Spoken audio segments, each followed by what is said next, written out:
जय Hind and hello guys, स्वागत है आपका आपके अपने YouTube चैनल ज्ञानदेव होस्ट में। और इस वीडियो में मैं आपको बताने वाला हूं Assam rifles new vacancy 2025 form fill up process के बारे में, जहां पर मैं आपको लेटेस्ट अपडेट के साथ में फॉर्म को कैसे फिल करना है इसके बारे में संपूर्ण जानकारी दूंगा। और जो भी आपके सामने इशू आ रहे फॉर्म भरते समय, चाहे वो आपको कोई सा भी इशू हो, सभी का सोल्यूशन इस वीडियो के अंदर दिया जाएगा ताकि आप लोग बिना किसी मिस्टेक के फॉर्म को भर पाए। इसलिए गाइज आपको वीडियो को बिना स्किप किए पूरा देखना होगा, और अगर उसके बाद भी कोई सवाल डाउट रह जाए तो आप कमेंट के माध्यम से पूछ लीजिएगा। अब चलिए शुरू करते हैं। अगर आपने अभी तक वीडियो को लाइक शेयर नहीं किया कर दीजिए, चैनल के ऊपर नए है तो चैनल सब्सक्राइब कर लीजिएगा। इसके बाद में जो लिंक वीडियो के डिस्क्रिप्शन में दिया है आप ओपन करेंगे। ओपन करने के बाद आपको जानने को मिलेगा कि इसमें आपकी 215 वैकेंसी निकाली गई है। फॉर्म आप लोग यहाँ पर 22 मार्च 2025 तक भर पाएंगे। और कौन सी पोस्ट के लिए कितनी एज लिमिट और उसके लिए कितनी वैकेंसी, साथ ही साथ क्या क्वालिफिकेशन चाहिए उसकी इन्फॉर्मेशन दी गई है। आप लोगों का एक सवाल रहता है कि क्या सिर्फ 10वीं पास से अप्लाई कर सकते हैं? तो जी हाँ, आप सिर्फ एक पोस्ट पर 10वीं पास से अप्लाई कर सकते हैं, जो कि है आपकी सफाई कर्मचारी की। इस पर वैकेंसी भी सबसे ज़्यादा है, जो कि 70 है। और सिंपल 10वीं पास कैंडिडेट अप्लाई कर सकते हैं, कोई ITI या फिर अन्य सर्टिफिकेट नहीं चाहिए। एंड फीस की इन्फॉर्मेशन दी गई है। तो सभी जानकारी चेक करने के बाद में गाइज, अगर आप इसमें एलिजिबल है और आपका मन है फॉर्म को भरने का, तो आप कैसे भरेंगे? आप इंपोर्टेंट लिंक के सेक्शन में आएंगे और अप्लाई ऑनलाइन लिंक ओपन करेंगे। अब आपके सामने यहाँ पर कुछ ऐसा इंटरफेस आ चुका है। यहाँ पर आने के बाद में आप इसमें स्टेट ऑफ ओरिजिन ये आप यहाँ पर बताएंगे, और उसके पहले आप यहाँ पर देख सकते हैं जेंडर। तो आप आपका जेंडर सेलेक्ट करने के बाद ही स्टेट ऑफ ओरिजिन, यानी कि जिस स्टेट के आप स्थायी निवासी है, आपके पास निवास प्रमाण पत्र है, वो स्टेट आप सेलेक्ट कर लेंगे। इसके बाद में आता है ट्रेड अप्लाइड फॉर, आप कौन सी पोस्ट के लिए अप्लाई कर रहे हैं। यहाँ पर आपको काफ़ी सारी पोस्ट देखने को मिल रही है। बेसिकली वो सभी पोस्ट यहाँ पर दी गई है जिसमें जो कि आपके नोटिफिकेशन के अंदर मेंशन है। तो यहाँ पर अभी मैं इसमें जो अप्लाई करने वाला हूँ, मैं एक पोस्ट सेलेक्ट करके आपको दिखा दे रहा हूँ। तो मुझे यहाँ पर जो राइफलमैन सफाई की वैकेंसी है उसके ऊपर अप्लाई करना है। तो मैंने यहाँ पर राइफलमैन सफाई ये वाली पोस्ट सेलेक्ट कर ली है। और उसके बाद में आप यहाँ पर नीचे देखेंगे चूज अप्लाइड कास्ट, किस कास्ट से आप अप्लाई कर रहे हैं, general, ST, SC, OBC, EWS, जिससे भी कर रहे हैं वो आप सेलेक्ट कर लीजिएगा। अगर जनरल है तो जनरल, SC है तो SC, ST है तो SC, और OBC है तो OBC। तो जो भी है वही आप यहाँ पर सेलेक्ट करिएगा। उसके बाद में आप देखेंगे अप्लाइड फॉर नन या फिर एक्स सर्विसमैन। अगर आप यहाँ पर इसमें सिविलियन वैकेंसी में या फिर आप बिल्कुल फ्रेशर है, आप ऐसे अप्लाई करें तो आप यहाँ पर नन के ऊपर रहने देंगे। एक्स सर्विसमैन है तो आप इसको टिक कर सकते हैं। फिर जो भी पोस्ट आपने सेलेक्ट की है ट्रेड अप्लाइड फॉर वाले सेक्शन में, उसके ऊपर अप्लाई करने के लिए जो जरूरी क्वालिफिकेशन है वो कौन सी है, वो आपको यहाँ पर required eligibility criteria for selected trade के अंदर देखने को मिल जाएगी। तो इस पोस्ट पर सिर्फ 10वीं ही चाहिए, तो यहाँ पर 10वीं का ऑप्शन दिया है। अब मैं यहाँ पर आई एग्री इसके ऊपर क्लिक करता हूँ और फिर यहाँ पर आपको ओके कर देना है। अब ओके करने के बाद में अभी आपको इस फॉर्म को भरने की अतिरिक्त इन्फॉर्मेशन देनी है। अब यहाँ पर गाइज आप आपकी जो पर्सनल इन्फॉर्मेशन है वो एंटर करेंगे। जैसे कि यहाँ पर प्राइमरी इन्फॉर्मेशन में आपको टाइटल में बताना है मिस्टर, और फिर मेंटल स्टेटस क्या है। तो इसमें जो भी स्टेटस आपका सिंगल या मैरिड वो आपको सेलेक्ट कर लेना है। फिर जो आपका आधार नंबर है वो आप यहाँ पर एंटर कर देंगे। और इसके बाद में आप यहाँ पर जो आपका फर्स्ट नेम है वो एंटर करिए। ये सभी इन्फॉर्मेशन आपके 10th के सर्टिफिकेट के अकॉर्डिंग भरिएगा। फिर मिडिल नेम है तो डाल दीजिए, नहीं तो खाली छोड़ दीजिए। उसके बाद में जो आपका लास्ट नेम है वो आप यहाँ पर एंटर करेंगे। फिर आपको यहाँ पर आपके फादर का फुल नेम एंटर करना है 10th के सर्टिफिकेट के अकॉर्डिंग ही। फिर आप यहाँ पर आपकी माताजी का नाम एंटर करेंगे। इसके बाद है डेट ऑफ बर्थ। तो आप यहाँ पर जो आपकी डेट ऑफ बर्थ है वो एंटर कर दीजिएगा, पहले डे। उसके बाद में फिर आपको स्लैश लगाना है। उसके बाद में फिर आपका मंथ लिखना है, और जो भी आपका ईयर है वो आप यहाँ पर इस तरह से एंटर कर दीजिएगा। इस तरह से आपको ये खुद से ही टाइप करनी है। रिलीजन आपका क्या है वो आप सेलेक्ट कर लीजिएगा। फिर यहाँ पर कोई आपका स्टडी नंबर है वो आप इस वाले सेक्शन में डाल सकते हैं, नहीं तो खाली छोड़ दीजिए। फिर जो आपका मेन मोबाइल नंबर है वो आप मोबाइल नंबर के सेक्शन में डालेंगे, और जो आपकी ईमेल आईडी है वो ईमेल आईडी आप यहाँ पर भर देंगे। दोनों चीज़ें आपको बिल्कुल सही वाली भरनी है। फिर यहाँ पर जो स्टेट ऑफ ओरिजिन है वो आप पहले ही सिलेक्ट कर चुके हैं। इसके बाद में select community. If any candidate have to submit community certificate during PET PST duly signed by competent authority, यानी कि अगर आपकी कैटेगरी इनमें से कोई है, जैसे कि आप यहाँ पर देख सकते हैं बहुत सारी कम्युनिटी यहाँ पर दी गई है, गढ़वालीज, कुमाऊनीज, डोगराज, मराठाज। तो अगर आपकी इनमें से कोई है तो वो सिलेक्ट कर ले, और फिर आपको यहाँ पर इसका जो सर्टिफिकेट है वो PET PST के टाइम दिखाना होगा। अगर आपकी इनमें से कोई कैटेगरी नहीं है, या फिर कह लीजिए कि ये जो कम्युनिटीज़ है वो नहीं है, तो आप इसको ऐसे ही सिलेक्ट के ऊपर रहने दीजिएगा। अब आता है एड्रेस इन्फॉर्मेशन, जहाँ पर है कोरस्पोंडेंस एड्रेस, यानी कि प्रेजेंट एड्रेस। तो जो भी आपका प्रेजेंट एड्रेस है वो आप यहाँ पर भरेंगे।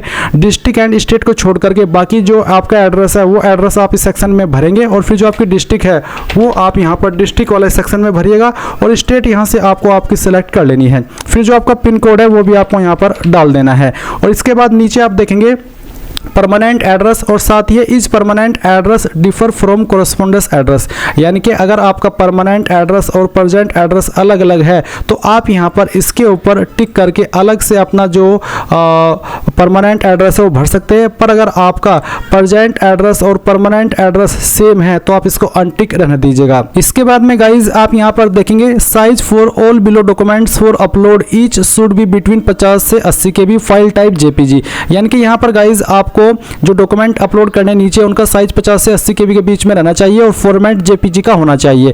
तो जो भी आपकी कास्ट है आप यहाँ पर पहले तो अपनी कास्ट को मेंशन कर दीजिए और फिर जो आपका कास्ट सर्टिफिकेट है वो अपलोड कीजिए। जैसा कि यहाँ पर आपको बताया कि इसका साइज आपका 50 से 80 KB के बीच में रखा है। तो अगर आपके इमेज का साइज ज़्यादा हो रहा है और आप उसको कम करना चाहते हैं, 50 से 80 KB के बीच में लाना चाहते हैं, तो आप क्या करेंगे, गूगल के अंदर सर्च करेंगे रिड्यूस इमेज साइज और फिर जो सेकंड नंबर पर वेबसाइट है ये ओपन कर लेंगे। उसके बाद में सिलेक्ट इमेज के ऊपर क्लिक करेंगे और जहां पर भी आपकी कास्ट सर्टिफिकेट है वो फाइल आपको यहां पर सिलेक्ट कर लेनी है। इस तरह से जैसे कि मैं आपको सिलेक्ट करके दिखाने वाला हूं, आप इसको सिलेक्ट करेंगे, फिर यहां पर ओपन करेंगे और इसका साइज आपको जो रखना है वो रखना है आपको 50 से 80 KB के बीच में। तो चलिए मैं यहां पर इसको 75 कर देता हूं और इसका इस्तेमाल करके फिर आप यहां पर रिड्यूस साइज इसके ऊपर क्लिक करेंगे। इससे क्या होता है कि आपकी फाइल का जो पिक्सल है वो भी खराब नहीं होता और ये सही वे में ही आपकी फाइल बन जाती है। अब आप यहां पर आएंगे और चूज फाइल के ऊपर क्लिक करेंगे और जो फाइल अभी आपने सेलेक्ट की है वो ओपन कर लेंगे। इस तरह से आपकी फाइल यहां पर आ जाएगी। अब आती है क्वालिफिकेशन की जानकारी।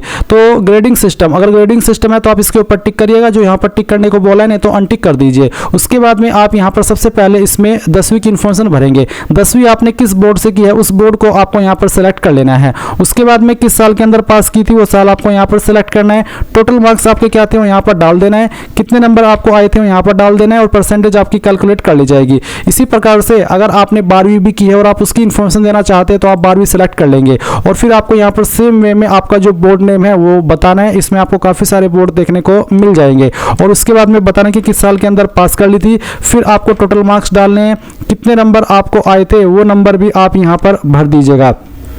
ये इस तरह से आप भरेंगे और उसके बाद में अगर आप कोई ऐसी पोस्ट पर अप्लाई कर रहे हैं जिस पर 12वीं के अलावा कोई अन्य क्वालिफिकेशन मांगी है तो गाइज आपको क्वालिफिकेशन भी यहाँ पर इसी तरह से मेंशन करके डिटेल्स ऑफ टेक्निकल क्वालिफिकेशन में उसकी इन्फॉर्मेशन भर सकते हैं। क्योंकि इस पोस्ट पर सिर्फ 10वीं मांगी है तो मैंने यहाँ पर 10वीं 12वीं दोनों की इन्फॉर्मेशन भरी है क्योंकि मेरे पास 12वीं भी है।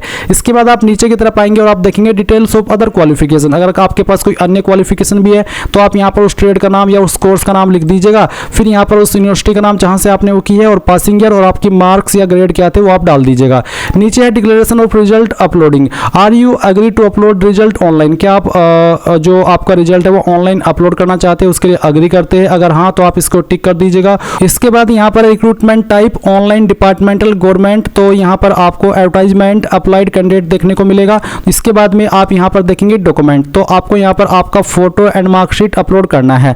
आपको यहाँ पर बोला है कि आपका photo and marksheet document each should be between 30 से 50 KB और जो आपकी आईडी है उसका साइज 50 से 80 KB के बीच में होना चाहिए। यानी कि आपकी फोटो और मार्कशीट का साइज 30 से 50 और डॉक्यूमेंट का 50 से 80।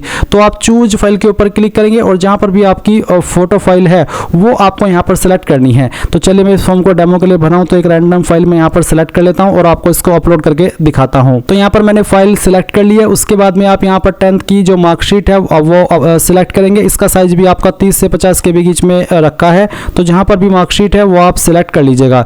तो इस फाइल को मैं यहाँ पर सेलेक्ट करूंगा और फिर यहाँ से ओपन करता हूँ। इसके बाद आप यहाँ पर आईडी डॉक्यूमेंट टाइप में कोई एक आईडी सेलेक्ट कर लेंगे, जैसे कि domicile certificate, residential certificate, permanent residential certificate, Aadhaar card, voter ID. तो इनमें से जो भी आपके पास है जो आप देना चाहते हैं वो आप यहाँ पर सेलेक्ट कर लीजिए। फिर यहाँ पर अपलोड डॉक्यूमेंट के ऊपर क्लिक करके उस फाइल को सिलेक्ट कर लीजिए।